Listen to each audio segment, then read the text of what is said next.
আসসালামু আলাইকুম। আপনারা সবাই জানেন ২৮ অগস্ট মানে আজ থেকে কিন্তু ফিনল্যান্ডে আপনার যে জয়েন্ট অ্যাপ্লিকেশন ছিল 2nd এবং এই বছরের লাস্ট জয়েন্ট অ্যাপ্লিকেশন সেটা শুরু হয়ে গেছে এবং এটা চলবে আগামী ১১ই সেপ্টেম্বর পর্যন্ত। তো যারা এখনো এপ্লাই করেননি বা এপ্লাই করার চিন্তাভাবনা করতেছেন বা যাদের IELTS এক্সাম দেওয়া হয়ে গেছে তারা কিন্তু দেরি না করে এপ্লাই করে ফেলুন। আর কেউ যদি আমার থ্রুতে এপ্লাই করতে চান তারা আমার পেজের হোয়াটসঅ্যাপ নাম্বারে আমাকে ইনবক্স করলে হবে, আমি ডিটেলস দিয়ে দিব।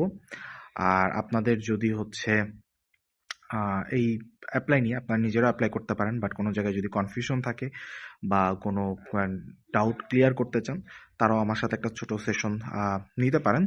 আমি আপনাদেরকে আমাকে হোয়াটসঅ্যাপে মেসেজ করলে আমি আপনাদেরকে ডিটেলসটা ফরওয়ার্ড করে দিব, কোনো সমস্যা নেই। আর যারা এখনো IELTS দেন নাই তাদেরকে বলবো, কেউ যদি IELTS দিয়ে এক্সাম করতে চান, এই সেশনে অ্যাপ্লাই করতে চান, তাহলে এখন আর পেপার বেস IELTS দিতে পারবেন না, কারণ রেজাল্ট আসতে লেট করবে। সো আপনারা দ্রুত অনলাইন বেস IELTS যেটা আছে সেটা কমপ্লিট করে আপনারা কিন্তু জয়েন্ট অ্যাপ্লিকেশনে অ্যাপ্লাই করতে পারেন। আর আরেকটা জিনিস আমি আপনাদেরকে একটু ক্লিয়ার করে দিই। অনেকে বলতেছেন ভাইয়া 1 ইয়ারের মাস্টার্স প্রোগ্রামে আসবো কিনা, 1.5 ইয়ারের মাস্টার্স প্রোগ্রামে আসবো কিনা, ওপেন ইউনিভার্সিটির প্রোগ্রামে আসবো কিনা, বা এখানে ভিসা হবে কিনা।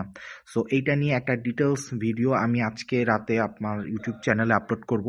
তো আপনারা ইউটিউব চ্যানেল যেটা আছে আমার সেটা সাবস্ক্রাইব করে রাখবেন।